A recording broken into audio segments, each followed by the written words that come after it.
श्री गुरुवे नमः।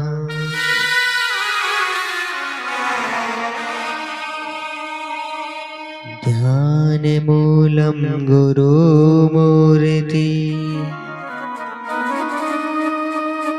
पूजामूलं गुरुपदम् मन्त्रमूलं गुरुवाक्यम्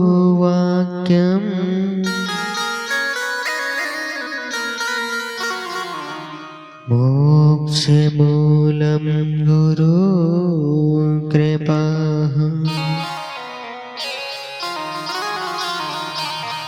भक्त भक्त भगवन्त गुरु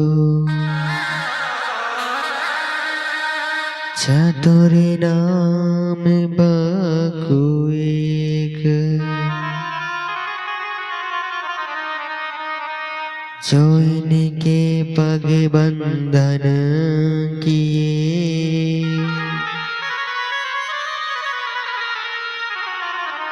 देवनाशो विघ्न अनेक।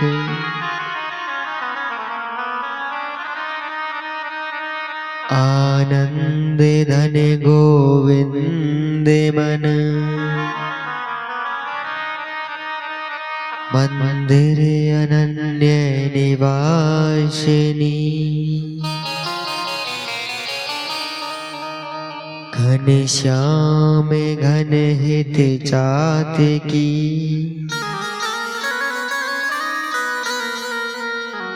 घन श्याम घना हित मोरनी।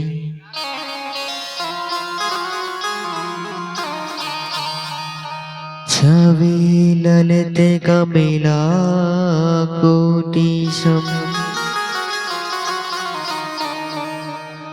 नवनीले अंबरधारिणी।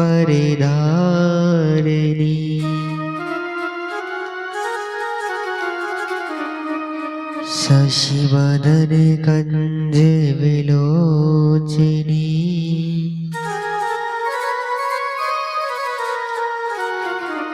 शिर चंद्रिका मृदुहासिनी।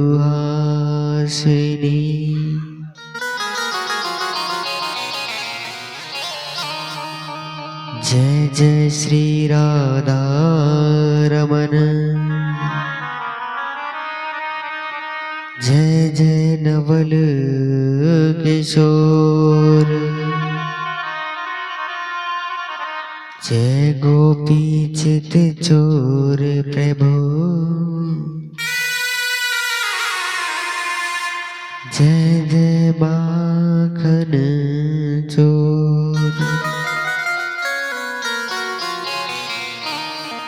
राधे मेरी बात है पिता मेरी घनश्याम। इन दोनों के चरणों में मेरा कोटि कोटि प्रणाम।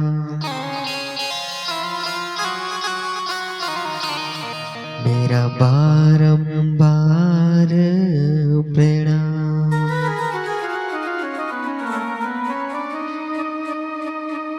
आए हो तो प्रेम से लो हरि का नाम। सभी भक्तों को दासी गोविंद की जय जय राधेश्याम।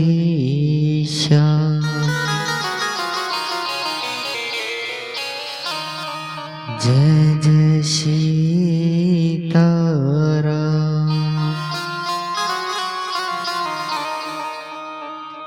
श्रीमद् भागवत कथा प्रांगण में आगमन सभी भक्तों को व्यासपीठ की ओर से दास गोविंद की जय श्री राधे, जय जय श्री राधे।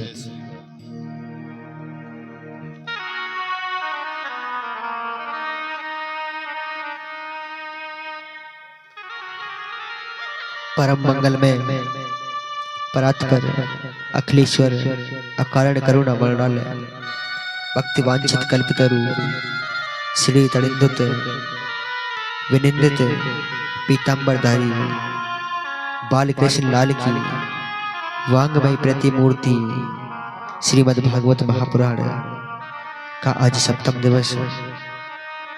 आप सभी भक्त आज सप्तम दिवस की कथा में प्रवेश करने जा रहे हैं।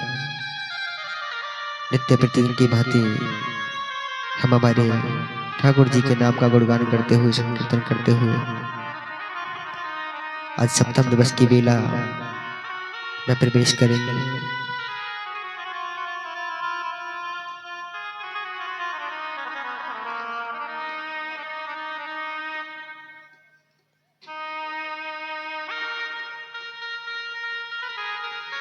हमारी श्री जी के नाम का किशोरी के नाम का गुणगान करते हो।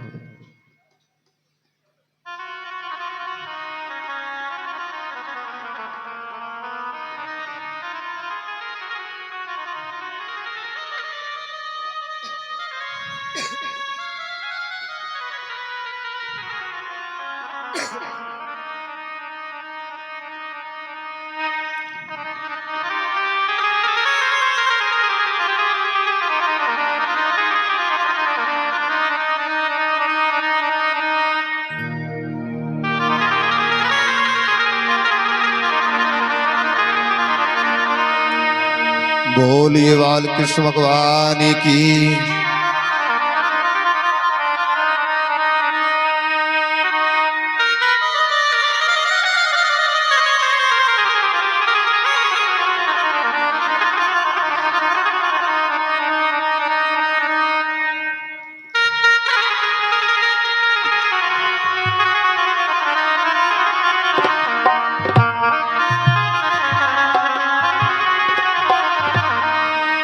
हो भक्ति और भाविका भक्ति और भाविका मिलान हो जाए तो दुनिया में जीना आसान हो जाए।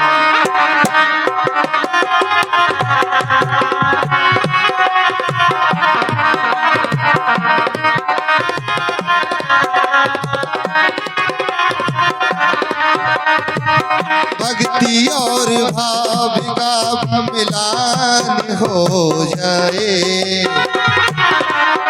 हो भक्ति और भाविका मिलान हो जाए दुनिया में जीना आसान हो जाए। दुनिया में जीना आसान हो जाए। दुनिया में जीना आसान हो जाए।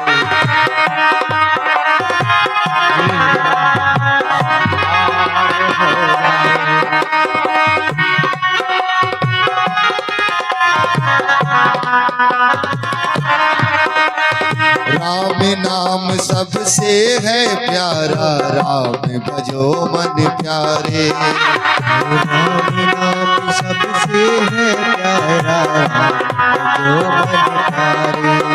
ओ राम नाम जग में है प्यारा, नाम भजो मन प्यारे। राम नाम जग में है प्यारा, राम भजो मन प्यारे। भावना से जीवन का हो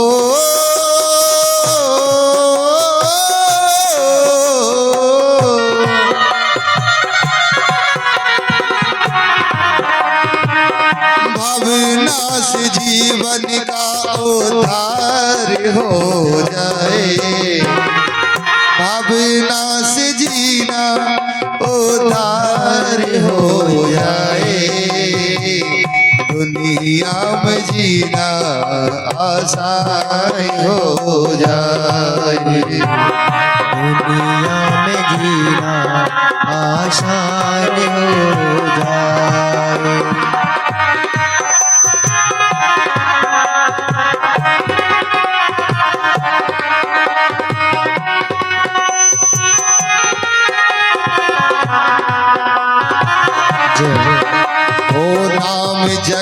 में कृष्ण बड़ा है, प्रेम से भज लो प्राणी। राम जगत में कृष्ण बड़ा है, प्रेम से भज लो प्राणी।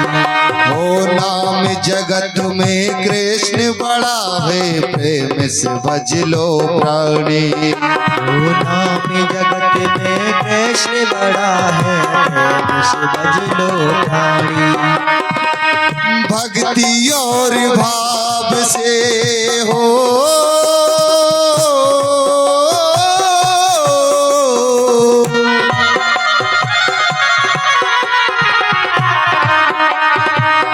भक्ति और भाव से बेड़ा पार हो जाए, दुनिया में जीना आसान हो जाए, दुनिया में जीना आसान हो जाए, दुनिया में जीना आसान हो जाए।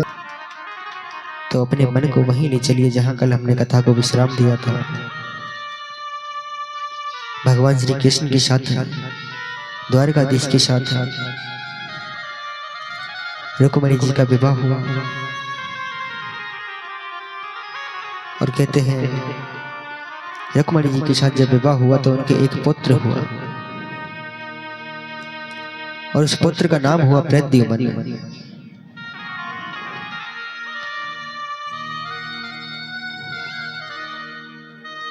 प्रकट द्युमन प्रकाश सजस्य से प्रद्युमन। कहते हैं जिसके जीवन में सुंदर कर्मों का प्रकाश होता है उसे प्रद्युमन कहा जाता है। जब प्रद्युमन हुआ तो महाराज कहते हैं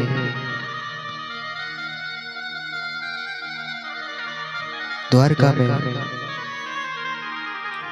प्रसूत का गृह से प्रद्युमन जी महाराज को एक शंबासुर नाम का दैत्य चुरा करके ले गया और उसको कहते हैं समुद्र में जाकर फेंक दिया। समुद्र में जाकर जब फेंका तो उस बालक को एक मछली ने निगल लिया और जब मछली ने निगला तो उस मछली को एक मछुआरे ने पकड़ लिया।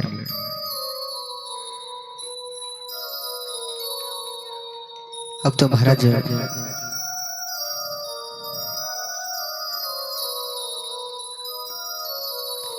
श्री सुखदेव जी महाराज कहने लगे परीक्षित मछुआरा उस मछली को कहां ले गया? शंबासुर दैत्य की राजधानी में।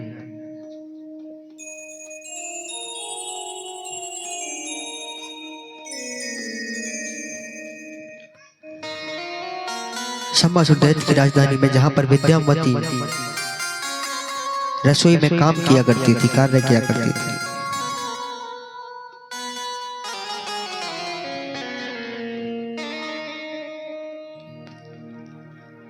विद्यावती ने उस मछली के पेट को चीर त्याग किया। उस मछली के गर्भ से वह बालक जीवित निकला। अब तो विद्यावती उस बालक का पालन पोषण कर रही है।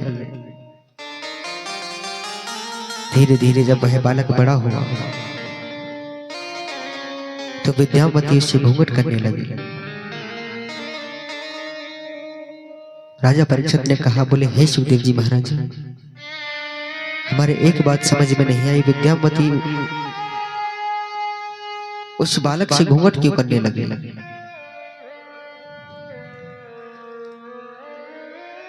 श्री सुखदेव जी महाराज कहने लगे परीक्षित, बोले यह जो प्रद्युमन है यह कोई और नहीं। कहते हैं एक बार कामदेव जी महाराज भगवान शंकर से युद्ध करने के लिए गए। काम का युद्ध। भोले बाबा अपने तप में लीन थे। कामदेव बाणों का प्रहार कर रहे थे और जैसे ही भोले बाबा ने अपना तीसरा नेत्र उभार कर देखा, कहते हैं जब शिवती शरणयन उगारा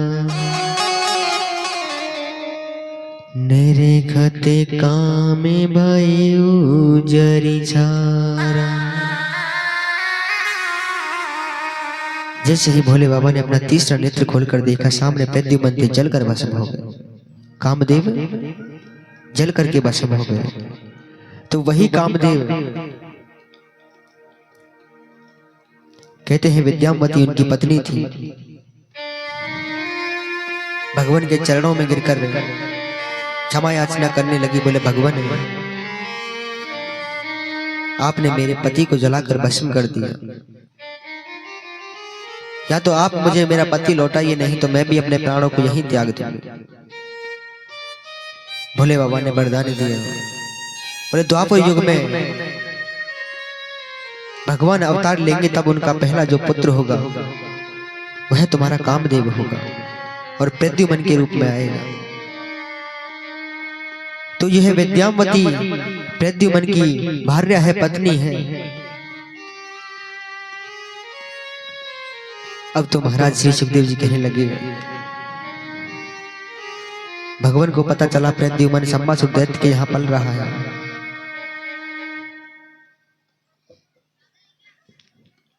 कहते हैं श्री सुखदेव जी महाराज,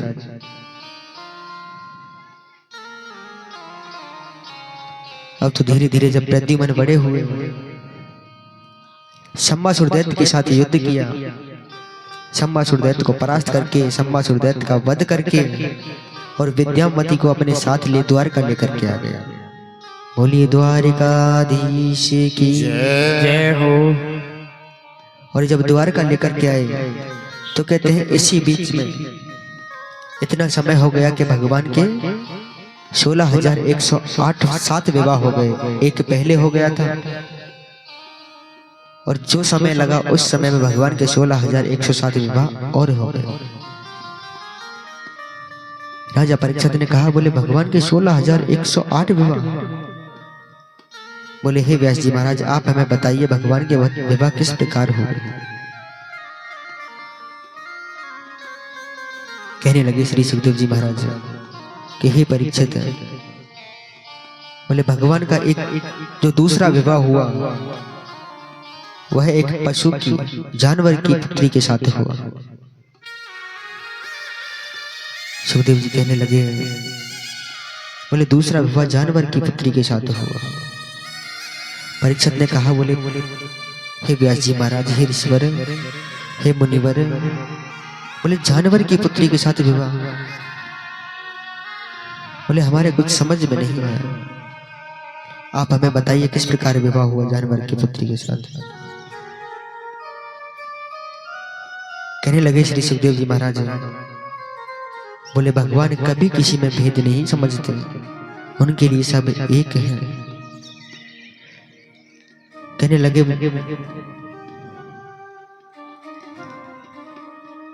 कि हे राजा परीक्षित,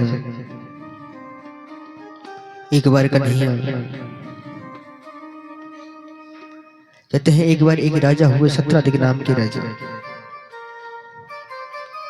और उनके पास एक मणि थी, स्मंतक मणि। अगर उस मणि की नित्य प्रतिदिन अगर 10 घंटे पूजा की जाए तो वह सोना निकालती थी, उगलती थी, 8 बार सोना। तो उस मणि को पहन करके सत्राधिक राजा, द्वारका में सभा चल रही थी भगवान की, सत्राधिक राजा उस मणि को पहनकर वहां गए, गले में उस मणि को पहन रखा है।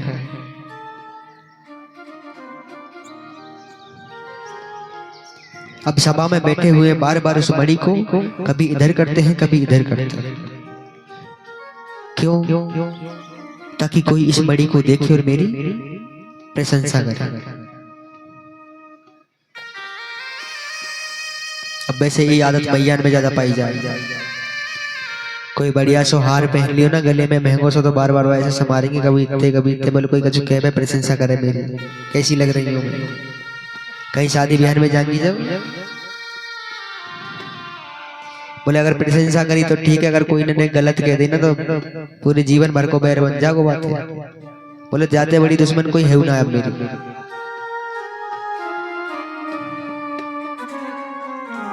मैं खराब ही लग रही हूँ पर प्रशंसा कर देना। बोले तो अच्छी सहेली तो मेरी कोई है ही ना।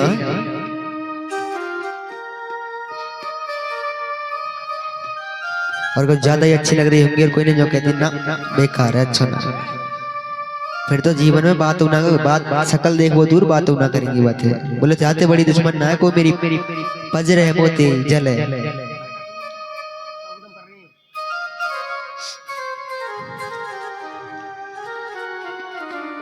देखो ये आदत माताओं में पाई जाती है, लेकिन पुरुषों में भी पाई जाती है। पुरुष भी अगर कोई महंगी सी वॉच पहन लेंगे, कोई महंगा फोन ले लेंगे तो बार बार दिखाएंगे उसको। बोले कोई देखे पूछे हमसे, तो वही कार्य कौन कर रहे हैं? सत्राधिक राजा बार बार उस बड़ी को संभाल रहे हैं, कभी इधर कभी इधर। भगवान कृष्ण ने देखा सत्राधिक राजा बार बार उस बड़ी को संभाल रहे हैं। भगवान हंस दिए द्वारकाधीश, कहने लगे बोले सत्राधिक राजा, बोले आप इस बड़ी को रख करके क्या करोगे? आपके परिवार में कुल 4 जन हैं। आप एक कार्य कीजिए, आप इस बड़ी को हमें दे दीजिए, हम इसको भंडार में रख देंगे, क्योंकि यह 8 बार सोना उगलती है और यह सोना जो उगलेगी वह प्रजा के काम आएगा। सत्राधिक राजा ने मना कर दिया देने से और वहां से उठकर चल दिए। और वहां से उठकर जब गए तो महाराज कहते हैं सत्राधिक राजा के भाई थे प्रसेन। एक दिन प्रसेन उस मणि को पहनकर वन में आखिर शिकार खेलने के लिए चले गए। और वन में जब शिकार खेलने गए तो वहां पर एक सिंह ने प्रसेन का शिकार कर लिया और उस मणि को सिंह छीन कर ले गया। जब सिंह आगे चला तो कहते हैं भालू जो जामवंत थे, जामवंत जो भालू थे, उन्होंने सिंह पे देखा, सिंह को देखा उसके पास मणि है, तो उन्होंने उस सिंह को मारकर उनसे मणि छीनकर जामवंत जी अपने साथ ले गए।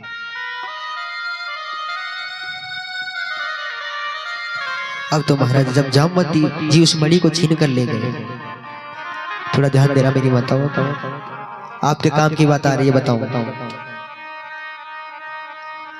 जब जामवंत जी उस मणि को छीन कर ले गए तो इधर जो सत्राधिक राजा थे एक दिन अपनी रानी के पास बैठे हुए थे। कई दिन तक प्रसेन वापस लौट कर नहीं आए, मणि पहन कर गए थे। अब सत्राधिक राजा के मन में विचार आया कि मुझे ऐसा लगता है कि द्वारकाधीश ने मणि के लोभ में मेरे भाई प्रसेन को मरवा दिया है। विचार कर रहे थे, पास में रानी बैठी हुई थी। विचार करते करते रानी से कह दिया, बोले एक बात बताऊं अगर कोई तो कहबे ना तो। का कही? बोले तो कोई एक बात बताऊं अगर कोई तो कहेगी नहीं तो। ये और कह दी कोई तो कहेगी नहीं तो। रानी बोली, बोले स्वामी, बोले तुम्हारे अलावा मेरा है ही कौन, मैं कोई तो कहा कहूंगी। बोले आज तक आपकी कोई की बात बताई है मैंने कोई?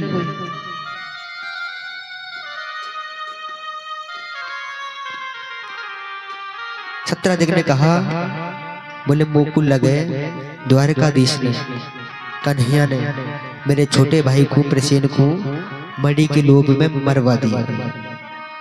का बोली के मुकुल लगे। सत्राधिक ने तो कई मुकुल लगे खाली के मरवा दिया। और बाद में कह दी, बोले यह बात कोई तो कहियो मत। अब मैया तो जो कह दी जाए बात कोई तो कहनी ना है, तो भूले ही जाओ बे किंग ही ना, वो तो फिर और जल्दी किंग की बात है। तो ये देखो मैं मन से नहीं कह रहा, पर ये सत्य बात है कि माताओं के पेट में कोई बात नहीं फंसती।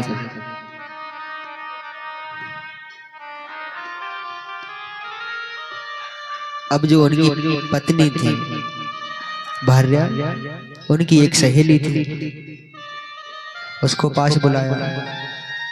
अब उससे कहने लगी, बोले तो कोई एक बात बताऊं?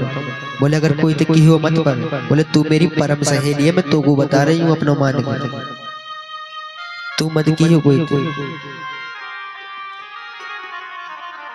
सत्राधिक ने कहा था मुझे लगता है, और उनकी पत्नी ने क्या कहा? बोले द्वारका के राजा द्वारकाधीश ने मेरे देवर को प्रसेन को मरवा दिया है। 17 दिन को तो लगता था और उनकी रानी ने मरवा दिया। अब तो महाराज कहते हैं कि मित्र जो होते हैं ना, उनके परम मित्र होते हैं, परम मित्रों के भी परम मित्र होते हैं। जरूरी नहीं आपका जो परम मित्र है उसके परम मित्र आप ही, उसका कोई और भी हो सकता है। उसने अपनी सहेली से कही, सहेली चली आगे, उसने अपनी सहेली से कह बोल दी, उस सहेली ने अपनी आगे और सहेली से बोल दी। अब तो यह बात आग की तरह फैल गई द्वारका में।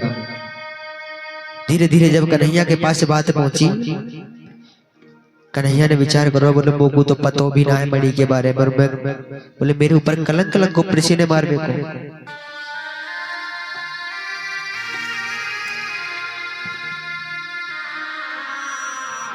अब तो महाराज गर्गाचार्य ऋषि को जब पता चला, कन्हैया के पास आए, बोले द्वारकाधीश, बोले आपके ऊपर प्रसेन को मारने का कलंक लग चुका है, बोले अब आप जाइए इस कलंक को, पहले इसी कलंक को मिटा कर आइए। तब द्वारकाधीश कहते हैं प्रसेन की खोज में जंगल में गए, वहां जाकर देखा तो प्रसेन का शव पड़ा हुआ है और जिस पर सिंह के पैरों के निशान है। धीरे धीरे उस सिंह के पैरों के पद चिन्हों के पीछे गए कन्हैया तो देखा सिंह का शव पड़ा हुआ है और वहां से एक भालू के पैरों के निशान आरंभ हो रहे हैं। धीरे धीरे उस भालू के पैरों के पीछे जाने लगे तो वह पद चिन्ह गुफा में जा रहे थे। कन्हैया जी उस गुफा में गए तो वहां जाकर देखा कि भालू की पुत्री उस मणि के साथ खेल रही थी। द्वारकाधीश को देखकर वह दौड़ी दौड़ी गई, अपने पिता के पीछे जाकर छुप गई।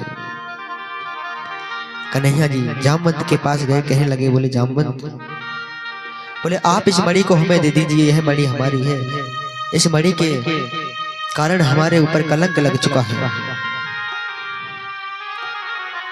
जामवंत ने कहा, बोले मैं आपको ऐसे तो ये मणि नहीं दूंगा, अगर आपको मणि चाहिए तो मेरे साथ युद्ध करना होगा। जामवंत ने मणि देने से मना कर दिया। दोनों में युद्ध हुआ। 27 दिन तक युद्ध चला, मल्ल युद्ध। मल्ल युद्ध कहते हैं बिना अस्त्र शस्त्रों वाला। और जब 28वां दिन हुआ तो 27 दिनों में जामवंत ने देखा कि मैं ये सामने मेरे जो योद्धा है मुझे आराम से मार सकता है, लेकिन जैसे ही मैं हारने लगता हूं यह दाव पलट देता है और वापस युद्ध में आ जाता है।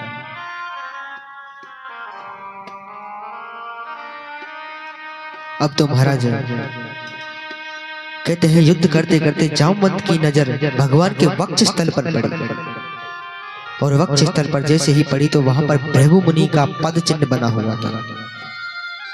जामवंत को याद आया, बोले भृगु मुनि का पद चिन्ह तो मेरे भगवान के पास, मेरे प्रभु के वक्ष स्थल पर था। त्रेतायुग को याद किया, बोले राम जी महाराज के वक्ष स्थल पर भृगु मुनि का पद चिन्ह था और वही पद चिन्ह इनके वक्ष स्थल पर है। पहचान गए अपने भगवान को। कन्हैया के चरणों में गिर गए जामवंत जी, क्षमा याचना करने लगे, बोले भगवान मुझे क्षमा कर दीजिए, मैं आपको पहचान नहीं सका, आपसे मैं युद्ध किया मैंने। कन्हैया कहने लगे, बोले जामवंत आप किसी भी प्रकार की कोई चिंता ना करो। बोले त्रेता युग में जब रावण का विनाश किया था तब सारी वानर सेना प्रसन्न थी सिवाय आपके, सब खुशी मना रहे थे सिवाय आपके। जामवंत क्यों खुशी नहीं मना रहा था? क्योंकि भगवान की कहते हैं भगवान के युद्ध में सभी ने भाग लिया, एक जामवंत को छोड़कर। जामवंत ने किसी के साथ युद्ध नहीं किया क्योंकि जामवंत के समान बलशाली योद्धा वहां कोई नहीं था। जामवंत कहने लगा, भगवान बोले मैं भी आपकी सेना में युद्ध करना चाहता था, मेरी यह इच्छा अधूरी रह गई। तब भगवान ने वरदान दिया, बोले द्वापर युग में मैं स्वयं अवतार लेकर के आऊंगा, तब तुम मेरे साथ युद्ध करोगे। बोले जामवंत याद करो उस समय को। अब तो वही समय आ गया। भगवान कहने लगे अब आप यह मणि हमें लौटा दीजिए। जामवंत ने कहा बोले प्रभु मैं ऐसे तो आपको यह मणि नहीं दूंगा। बोले आपको यह मणि चाहिए तो मैं इसको आपको कन्यादान स्वरूप भेंट करूंगा। भगवान कहने लगे बोले कन्यादान, बोले कन्यादान का मतलब समझते हो? जामवंत कहने लगा बोले प्रभु पशु हो तो क्या हुआ, बोले मेरी भी एक पुत्री है और मेरी इच्छा है कि आप मेरी पुत्री के साथ जामवंती के साथ विवाह करें। तब भगवान का दूसरा विवाह जामवंती के साथ हुआ। बोलिए द्वारिकाधीश की। भगवान के दो विवाह हुए। उस मणि को लेकर भगवान कहते हैं द्वारका लौट करके आए। और द्वारका जब लौट करके आए तो सत्राधिक राजा को उस मणि को दिया और कह दिया बोले तुम्हारे भाई को एक सिंह ने मारा है। अब तो महाराज कहने लगे, सत्राधिक राजा बोले भगवान, बोले द्वारकाधीश अब यह मणि मुझे नहीं चाहिए, इस मणि को आप ही रख लीजिए। भगवान कहने लगे बोले इस मणि को मैं नहीं रखूंगा, मेरे ऊपर इस मणि के कारण कलंक लग चुका है। सत्राधिक राजा कहने लगे भगवान आप हमें क्षमा कर दीजिए। कन्हैया ने कहा मैंने आपको क्षमा कर दिया। बोले ऐसे नहीं, बोले मैं तभी मानूंगा कि आपने मुझे क्षमा कर दिया। आप मेरी कहते हैं आप मेरी बेटी के साथ विवाह कीजिए, सत्यभामा के साथ। और भगवान का तीसरा विवाह सत्यभामा के साथ हुआ। बोलिए द्वारिकाधीश की जय हो। भगवान का तीसरा विवाह सत्यभामा के साथ हुआ और उस मणि को उद्धव के लिए दे दिया।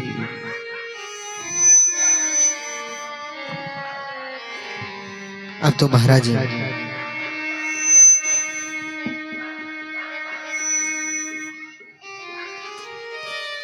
कहने लगे राजा परीक्षित, अहम देवस्य सावितु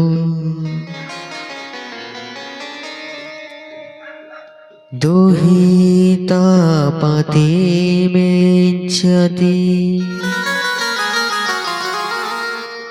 विष्णु वरेण्यं वरदम् तपे परमसे स्थिता।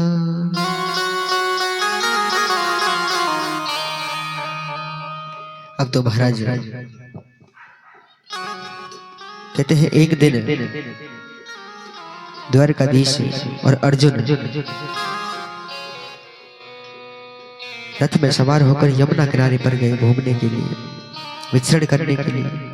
तो वहां पर कहते हैं एक नारी यमुना किनारे बैठकर तप कर रही है।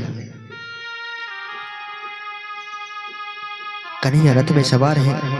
अर्जुन ने जाकर देखा, कहने लगे बोले आप कौन हैं और यहाँ पर यमुना पर किनारे बैठकर तप कर रही हैं। अब तो महाराज कहने लगी मैं सूर्य की पुत्री हूँ, यमराज की बहन हूँ, कालिंदी यमुना मेरा नाम है। और कहने लगी बोले कन्हैया को द्वारकाधीश को अपना वर पाने के लिए तप कर रही है। अर्जुन ने देखा, बोले कन्हैया को पाने के लिए तप कर रही है। बोले कन्हैया तो मेरे साथ है। कालिंदी का हाथ पकड़ कर लेकर गए और कन्हैया के हाथों में कालिंदी का हाथ दिया, स्वयं वेद मंत्रों का उच्चारण किया और कहते हैं श्री सुखदेव जी महाराज के ही राजा परीक्षित, यहाँ पर भगवान का चौथा विवाह कालिंदी के साथ हुआ। बोलिए द्वारिकाधीश की जय हो।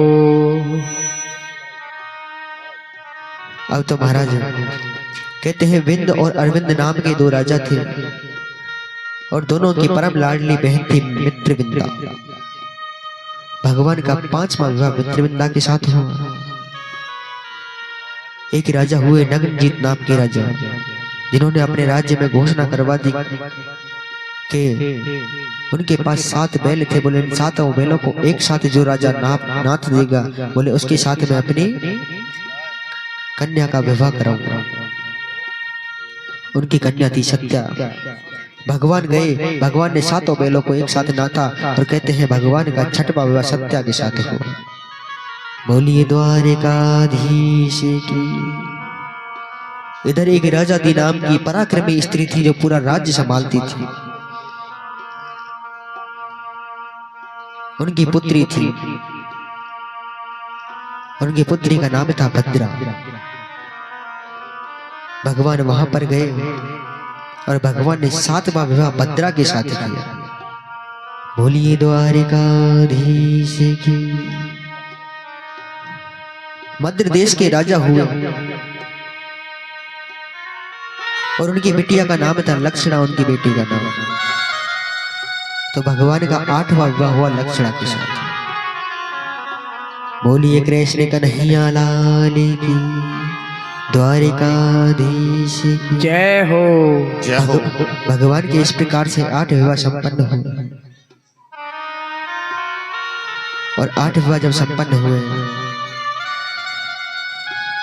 तो कहते हैं श्री सुखदेव जी महाराज के ही राजा परीक्षित।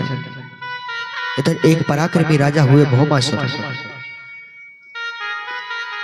भौमासुर बड़े बड़े राजघरानों से उनकी कहते हैं कन्याओं को पकड़ कर ले आते और उनको बंदी बना लेते। ऐसे करते करते उन्होंने 16,100 कन्याओं को बंदी बना लिया। प्रण ले रखा था 20,000 कन्याएं जब हो जाएंगी तो उनके साथ एक साथ विवाह करूंगा। भौमासुर के पास बल अधिक था, पृथ्वी पुत्र थे भौमासुर। अब कन्याओं को तो कहते हरण करके लाते ही लाते साथ में तो देवताओं की माता थी अदिति। अदिति के छत्र और कमंडल को भी चुरा लिया भौमासुर ने। अदिति भगवान के पास गई, बोले भगवान भौमासुर ने हमारे छत्र कमंडल को चुरा लिया है। तब भगवान सत्यभामा को अपने साथ लेकर के गए और सत्यभामा को जब अपने साथ लेकर के गए तो कहते हैं श्री सुखदेव जी महाराज भौमासुर की राजधानी के ऊपर से जा रहे थे, महल के ऊपर से, तो सारी कन्याएं 16,100 जो कन्याएं थी गुहार लगा रही थी। बोले हे द्वारिकाधीश हमारे प्राणों की रक्षा कीजिए।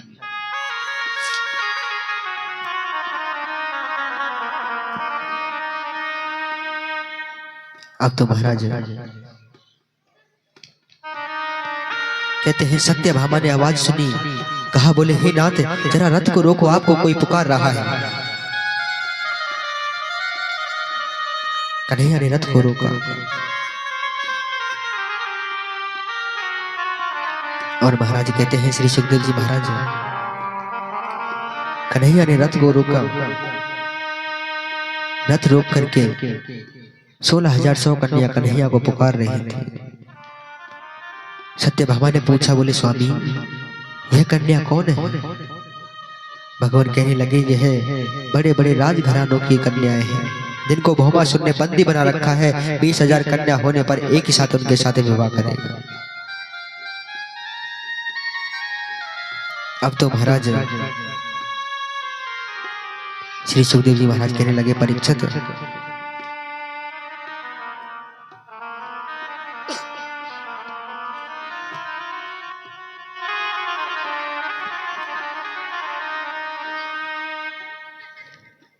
सत्यभामा कहने लगी, बोले स्वामी बोले ऐसे राजा को तो मार देना चाहिए क्योंकि पृथ्वी पुत्र था भौमासुर और सत्यभामा पृथ्वी थी। 3 बार बुलवाना था सत्यभामा से क्योंकि वचन दे रखा था जब तक आप 3 बार नहीं कहोगे मैं आपके पुत्र को नहीं मारूंगा। एक बार कहा, बोले ऐसे राजा को तो मार देना चाहिए। भगवान ने कहा, बोले रानी बोले हम आकाश मार्ग में हैं, हवाएं थोड़ी तेज चल रही है, मैंने सुना नहीं, दोबारा कहना क्या कहा? सत्यभामा ने फिर कहा ऐसे राजा को तो मार देना चाहिए। बोले रानी मैंने सुना नहीं, एक बार और कहिए क्या कहा? बोले ऐसे दुष्ट दुराचारी राजा को तो खत्म कर देना चाहिए। 3 बार बुलवाना था सत्यभामा से, सो बुलवा लिया। अब तो भौमासुर के पास गए, दोनों में युद्ध हुआ। और दोनों में जब युद्ध हुआ तो भौमासुर को भगवान ने मुक्ति दिलाई, उद्धार किया। अब 16,100 जो कन्याएं थी उनको कारागृह से आजाद कराया और उनको आजाद करा के अब वह कन्या अपने कहते हैं राज्य वापस नहीं जा रहे। कहने लगी, बोले द्वारकाधीश अब हम वापस किस मुंह से जाएं? बोले वापस जाएंगे तो हमारे साथ कोई विवाह भी नहीं करेगा। बोले आप इस समस्या का कोई समाधान बताइए, नहीं तो हम हमारे प्राण यहीं त्याग देंगे। तब भगवान सभी कन्याओं को अपने साथ द्वारका लेकर के गए और 16,100 कन्याओं के साथ भगवान ने एक साथ विवाह रचाया। बोलिए द्वारिकाधीश की जय हो, द्वारिकाधीश की जय हो, द्वारिकाधीश की जय हो। अब तो महाराज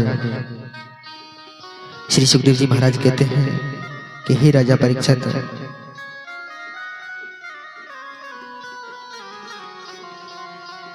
यहाँ पर भगवान के 16,108 विवाह पूर्ण हुए।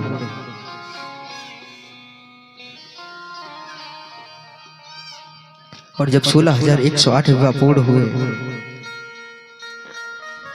तो कहते हैं इधर जो भगवान के पुत्र थे प्रद्युम्न, उनका विवाह हुआ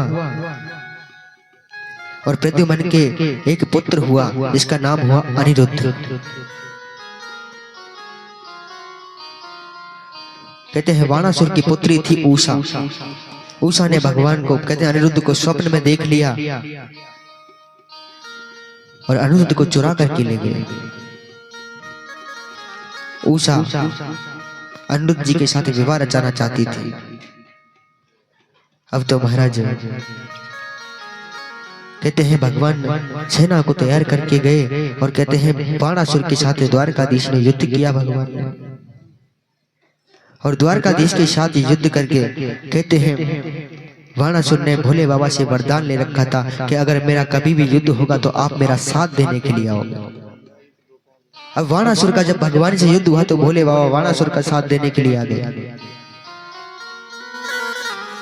तब भोले बाबा ने कन्हैया को समझाया, बोले भगवान आप एक काम कीजिए, अपने पौत्र का विवाह करा दीजिए इनकी पुत्री के साथ।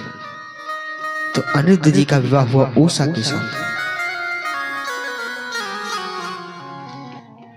अब तो महाराज कहते हैं काशी के नरेश हुए पौंड्रक राजा।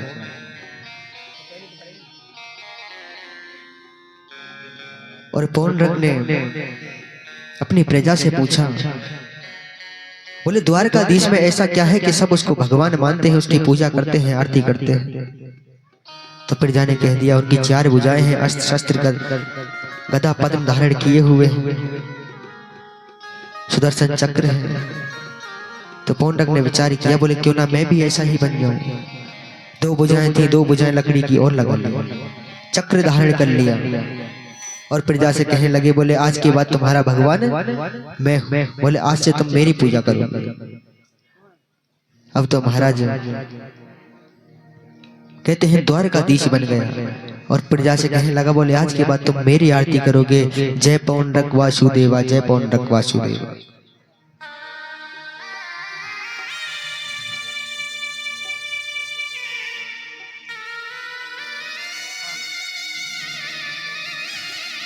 अब तो महाराज यहाँ पर पौंड्रक अपनी पूजा करा रहे हैं। प्रजा ने परेशान होकर भगवान को एक पत्र लिखा, बोले भगवान यहाँ पर पौंड्रक जबरदस्ती अपनी पूजा कराते हैं, हम आपकी आराधना करते हैं, करने नहीं देते। तब भगवान 4 भुजा रूप में आए और कहते हैं पौंड्रक के साथ युद्ध किया। उसकी 2 जो लकड़ी की भुजाएं थी उनको उखाड़ कर फेंक दिया और पौंड्रक का उद्धार किया। बोलिए द्वारिकाधीश की जय हो, द्वारिकाधीश की जय हो, द्वारिकाधीश जय हो। कहते हैं कि भगवान बनने में वह आनंद कहाँ जो भगवान का दास बनने में है। जो भगवान का दास बनने में आनंद है वह भगवान बनने में कहा। अब तो महाराज श्री सुखदेव जी कहने लगे कि हे राजा परीक्षित, कहते हैं भगवान तो भक्त के वश में होते हैं, जैसे ही भगवान को भक्त पुकारते हैं भगवान उसी रूप में दौड़े चले आते हैं। आइए मीठी मीठी तालियों के साथ। भगत की वश में है भगवान, भगत की वश में है भगवान, है भगवान, भगत के वश में है भगवान। भक्त बिना ये कुछ भी नहीं है, और कुछ भी नहीं है। भगत ही की शान, भगत के वश में है भगवान, भगत की वश में है भगवान।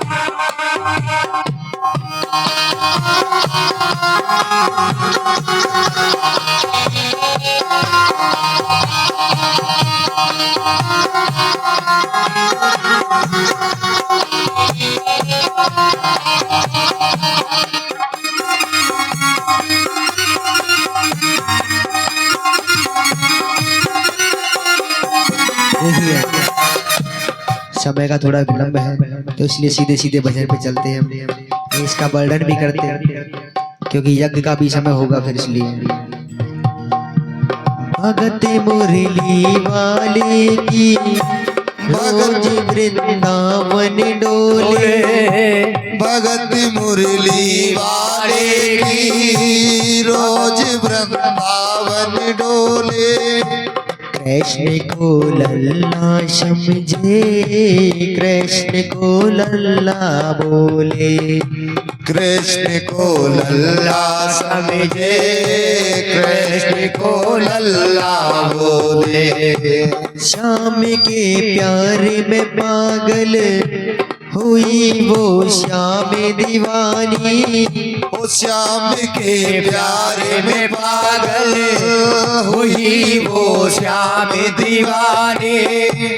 अगर भजनों में लागे छोड़ दे दाना पानी, अगर भजनों में लागे छोड़ दे दाना पानी। प्यार करने वो लागी उससे, प्यार करने को लागी उससे। अपने पुत्र समान भगत के वश में है भगवान, भगत के वश में है भगवान।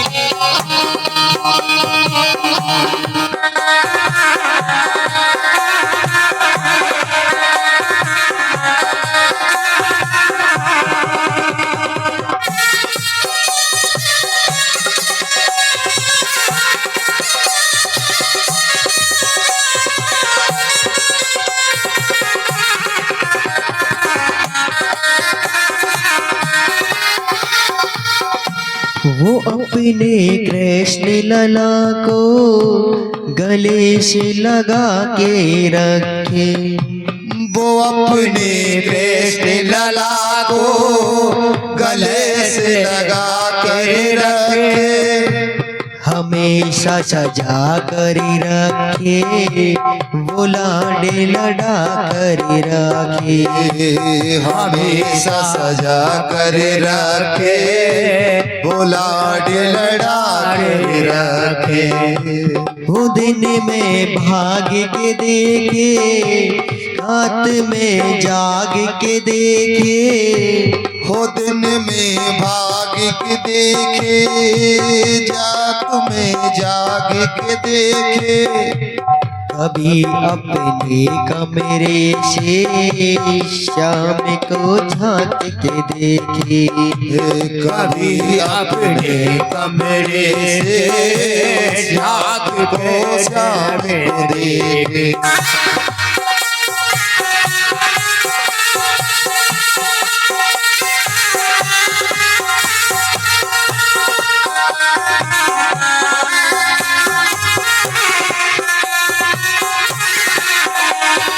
अपनी अपनी जान से ज्यादा रखती अपने लला का ध्यान। भगत के बस में है भगवान, भगत के बस में है भगवान। ओ भगत बिना ही कुछ भी नहीं है, और कुछ भी नहीं है। भगत है उनकी शान, भगत के बस में है भगवान, भगत के बस में है भगवान।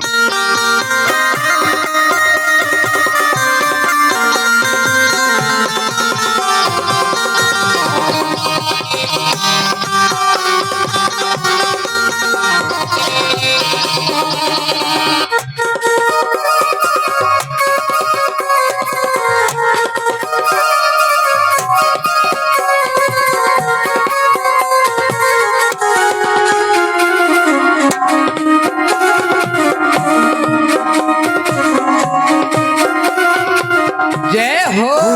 लल्ला लल्ला पुकारे, हाय क्या जुल्म बयारे। बुलल्ला लल्ला पुकारे, हाय क्या जुल्म हुआ रे। बुढ़ापा बिगड़ गया जी, लाल मेरा कैसे गिरा रे। ओ बुढ़ापा बिगड़ गया रे, लाल मेरा कैसे गिरा रे। जाओ डॉक्टर को लाओ, मेरे से लाल को दिखाओ। ओ जाओ डॉक्टर को बुलाओ, लाल का हाल दिखाओ। अगर किसी को कुछ हो गया, मुझे भी मार गिराओ। अगर इस कुछ हो गया तो मुझे तुम मार गिराओ। रोते रोते पागल हो गई, रोते रोते पागल हो गई। घर वाले परेशान, भगत की बस में है भगवान, भगत की बस में है भगवान। हो रोते रोते पागल हो गई, रोते रोते पागल हो गई। घर वाले परेशान, भगत के बस में है भगवान, भगत के बस में है भगवान, भगत के बस में है भगवान।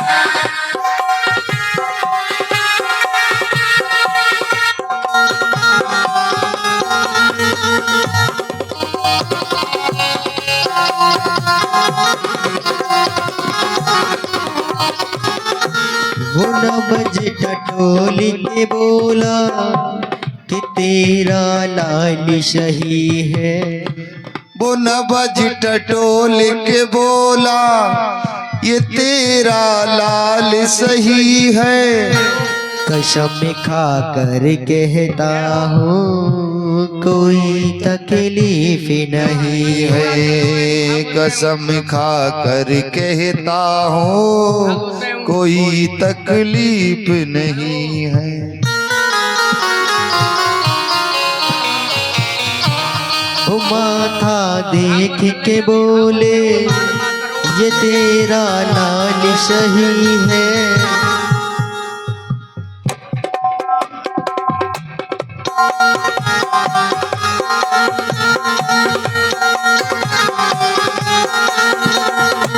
माई चिंता मत करियो कोई तकलीफ नहीं है। माई चिंता मत करियो कोई तकलीफ नहीं है। जे सीने से लगाया पसीना जम कर आया। सीने से लगाया पसीना जम कर आया। उसने कई बार लगाया और डॉक्टर चकराया।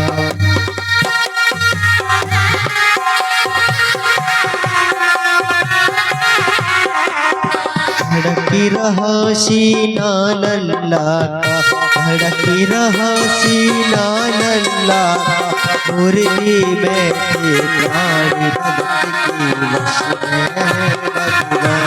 भगत की बस में है भगवान। भगत के बस में है भगवान। ओ भगत बिनाई कुछ भी नहीं है, भगत बिनाई कुछ भी नहीं है। भगत है सारे भगत के बस में है भगवान। भगत के बस में है भगवान।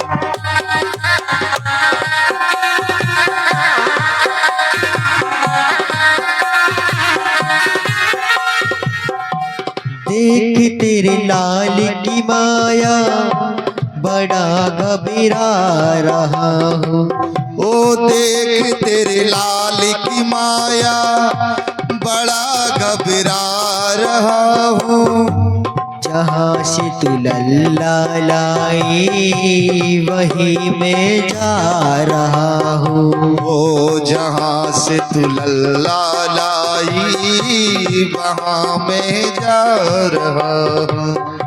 जहाँ से तू लल्ला लाई वहीं मैं जा रहा हूँ। हो जहाँ से तू लल्ला लाई वहाँ मैं जा रहा हूँ। लाल तेरा जुग जुग जिए हो बड़ा एहसान किया है, बड़ा एहसान किया है। आज से सारा जीवन इसी के नाम किया है। ओ आज से सारा जीवन उसी के नाम किया है। बनवारी तेरी माँ नहीं पागल, बनवारी तेरी माँ नहीं पागल, पागल सारा जहान भगत के वश में है भगवान। भगत की वश में है भगवान। बनवारी तेरी माँ नहीं पागल, बनवारी तेरी माँ नहीं पागल, पागल सारा जहान भगत के बस में है भगवान। भगत के बस में है भगवान। भगत के बस में है भगवान।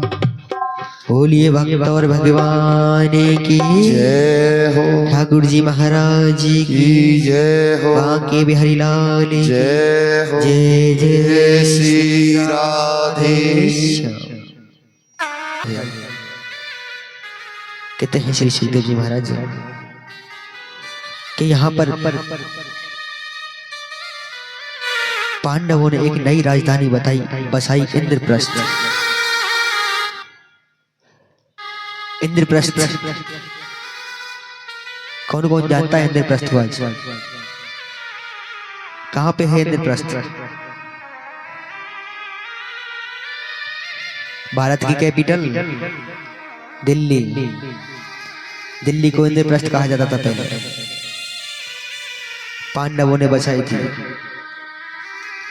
अब तो महाराज कहते हैं एक नई राजधानी बसाई इंद्रप्रस्थ, और उसमें राज सूर्य यज्ञ कराना चाहते हैं। और राज सूर्य यज्ञ तब किया जाता है जब सारे राजा आपके पक्ष में हो आसपास। भगवान के पास निमंत्रण भेजा,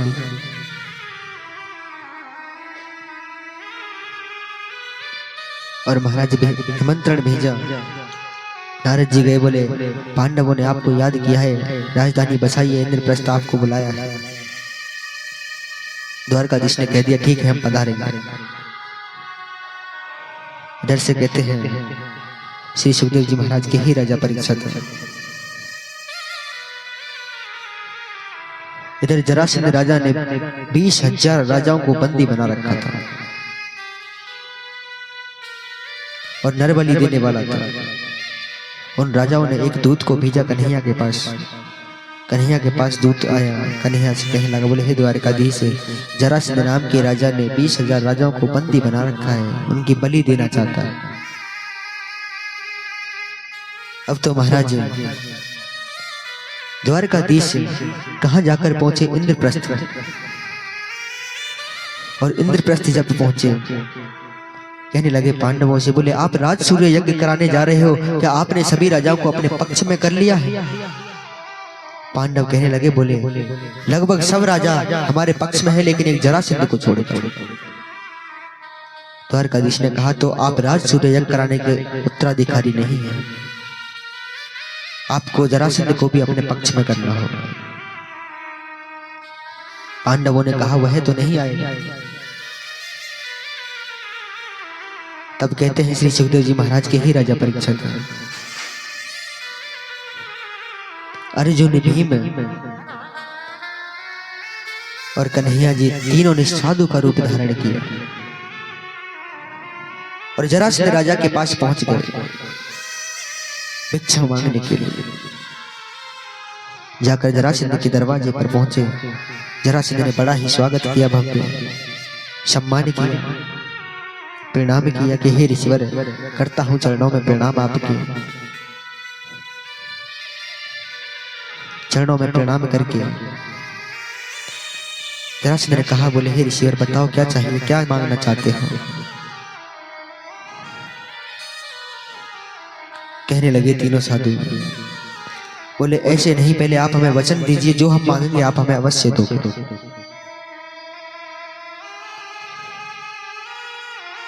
जरासंध ने हाथ में जल लेकर संकल्प कर दिया, बोले आप जो मांगोगे दूंगा दूंगा अवश्य दूंगा। जैसे ही संकल्प किया, भगवान कहने लगे, बोले हम आपसे युद्ध की भिक्षा मांगते हैं, आप हमारे साथ युद्ध कीजिए। जरासंध ने विचार किया, बोले आप ब्राह्मण होकर युद्ध की भिक्षा मांगते हो? बोले ब्राह्मण कभी युद्ध नहीं करते। जरासंध ने कहा, पहले आप अपना परिचय दीजिए, आप है कौन? आप ब्राह्मण नहीं हो सकते, क्योंकि ब्राह्मण कभी युद्ध नहीं करते। तब तीनों साधु अपने वास्तविक स्वरूप में आए।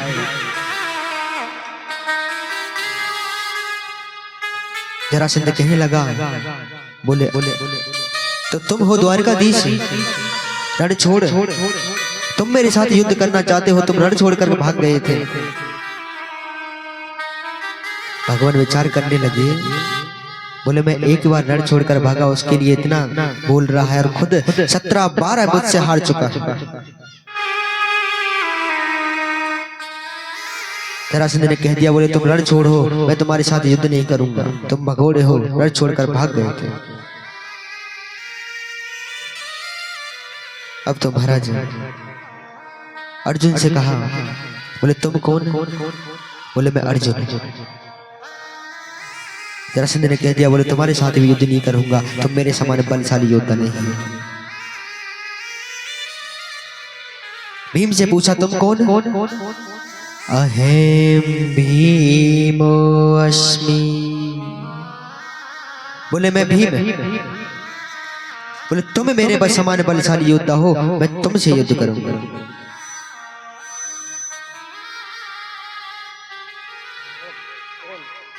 अब तो महाराज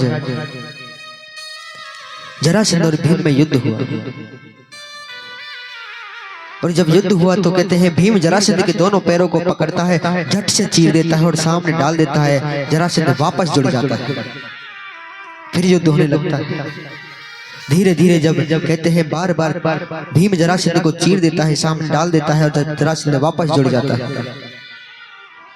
अब तो महाराज जब भीम जरासंध से हारने लगे, कहते हैं जब जरासंध से भीम हारा, श्याम जी ने दिया था इशारा। जब जरासंध से भीम हारा तब श्याम जी ने दिया था इशारा। एक पत्ता लिया, उसके 2 टुकड़े किए, एक इधर फेंका, एक इधर फेंका। जब बलि भीम ने टांग पकड़ी, कर दिया था बदन आधा आधा। बलि ने, कहते हैं भीम ने जरासंध की टांगों को पकड़ा, चीर दिया और दोनों को एक हिस्से को उधर फेंका, एक को उधर फेंका। और जरासंध से सारे राजाओं को छुड़ा करके बंदी गृह से, और कहते हैं इंद्रप्रस्थ वापस गए। अब वहां पर कहते हैं श्री सुखदेव जी महाराज, योद्धम नो देहि राजेन्द्र द्वादशो यदि मन्यसे योद्धार्धनो वयं प्राप्ता राजान्यानानाक्षिणा।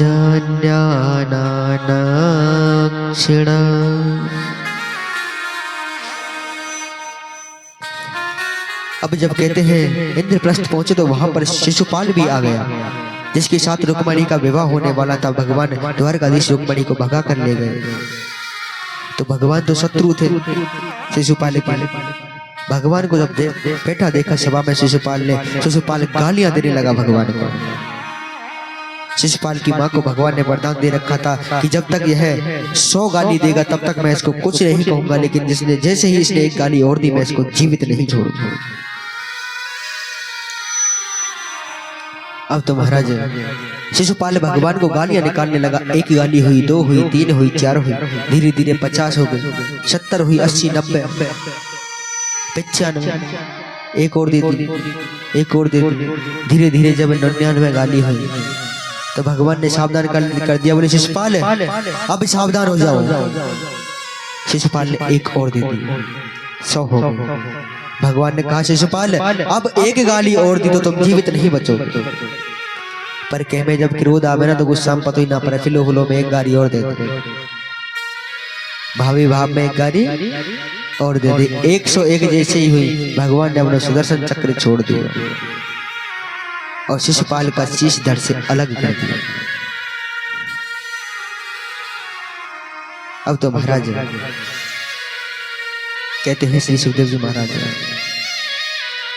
अयम तु वैसा तुल्यो नातिशत्वो न मे समः अर्जुनो न भवेद् योद्धा भीमस्तुल्य बलो मम। अब तो याद सूर्य यज्ञ की तैयारी चल रही है। तो भगवान ने सबको अलग अलग कार्य सौंप दिया यज्ञ में। कहते हैं महाराज श्री सुखदेव जी महाराज, यज्ञ में सबसे महत्वपूर्ण कार्य था दान का भंडार। तो दान का जो भंडार था उसका कार्यभार दुर्योधन और कर्ण को सौंप दिया भगवान ने। अब तो महाराज दुर्योधन और कर्ण भंडार से दान कर रहे हैं और कहते हैं जो भोजन का भंडार था उसका मालिक भीम को बना दिया। और महाराज द्रौपदी कार्य कर रही है परोसने का, पकवान परोस रही है द्रौपदी जी। अब भगवान ने स्वयं कार्य लिया। जो भी अतिथि उस यज्ञ में आ रहे हैं भगवान उनके चरणों को धुला रहे हैं। चरणों को धुलाने का कार्य भगवान ने स्वयं लिया।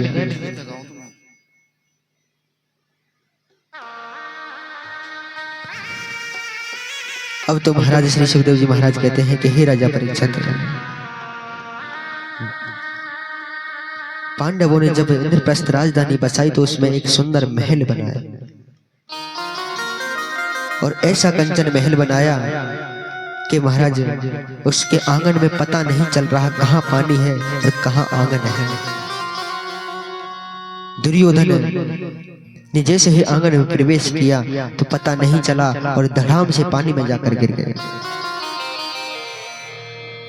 द्रौपदी दुर्योधन को कहते हैं देखकर हंस दी और कहने लगी अंधे का पुत्र अंधा। अब तो महाराज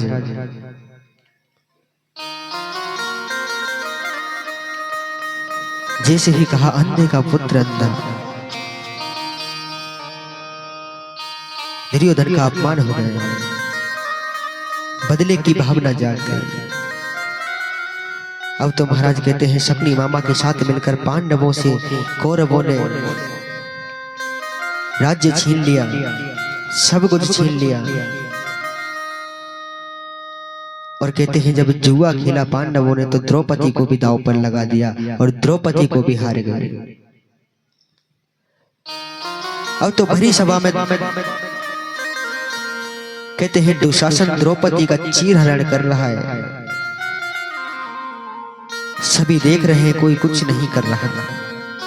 द्रौपदी ने अंत में ठाकुर जी से प्रार्थना की, बोले हे द्वारकाधीश आप ही मेरी लज्जा बचाइए। तो कन्हैया द्वारका गए और द्वारका से जाकर के आए, द्रौपदी की लज्जा बचाई। द्रौपदी कहने लगी, बोले मोहन आपने आने में इतनी देर कर दी। कन्हैया ने कहा, बोले बहन मैं तो तुम्हारे पीछे ही खड़ा था, लेकिन तुमने पुकारा द्वारकाधीश तो मुझे द्वारका जाकर के आना पड़ा। तुम कहती कन्हैया मेरे प्राणों की रक्षा, मेरी लज्जा की रक्षा करो, तो मैं तुम्हारे पीछे ही खड़ा था। यहाँ कन्हैया ने इनकी लज्जा बचाई। और कहते हैं कन्हैया शांति दूत बन करके कौरव और पांडवों की संधि कराने के लिए कौरवों के पास गए, लेकिन कौरवों ने कह दिया अगर पांडवों को, यहाँ पर पांडवों को अज्ञातवास हुआ, 12 वर्ष का अज्ञातवास। और जब अज्ञातवास काट कर पांडव वापस आए तो भगवान शांति दूत बनकर गए कौरवों के पास, कहने लगे, बोले आप हमारे कहने से एक कार्य कीजिए, आधा राज्य पांडवों को दे दीजिए। कौरव नहीं माने, बोले अगर उनको चाहिए राज्य तो हमारे साथ युद्ध करना होगा। भगवान ने कहा, बोले आधा राज्य ना सही तो 5 गांव दे दीजिए। कौरव ने तब भी संधि नहीं की, बोले युद्ध करना होगा। अब तो महाराज कौरव और पांडवों के बीच युद्ध छिड़ गया, महाभारत का युद्ध।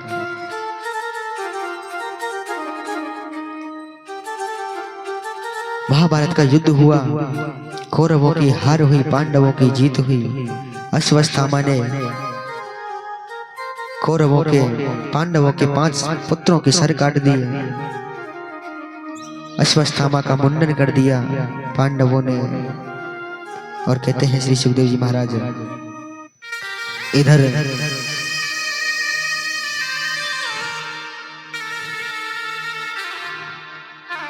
अपमान जब हुआ अश्वत्थामा का, तो अश्वत्थामा ने उत्तरा के घर पर ब्रह्मास्त्र का प्रयोग कर दिया। और ब्रह्मास्त्र का जब प्रयोग किया तो भगवान ने उत्तरा के गर्भ की रक्षा की। पांडव अपने राज्य वापस आए, अपना राज्य कार्यभार, कहते हैं उस समय कि हे पराजय परीक्षित तब तक तुम्हारा जन्म हुआ और तुमको पांडव कार्यभार सौंप कर वन में चले गए। और राजा परीक्षित इस कलयुग के प्रभाव के कारण कलयुग तुम्हारे मस्तक पर विराजमान हुआ, और तुम्हारे मस्तक पर विराजमान होने से तुमको कहते हैं तक्षक नाम के सर्प से डसने, 7 दिन में डसने से मृत्यु का श्राप लगा। अब तो महाराज कहते हैं श्री सुखदेव जी महाराज के ही राजा परीक्षित, कृष्ण राशीद सखा कश्चिद ब्राह्मणो ब्रह्मेत्तम विरक्तेन्द्रियात्रेषु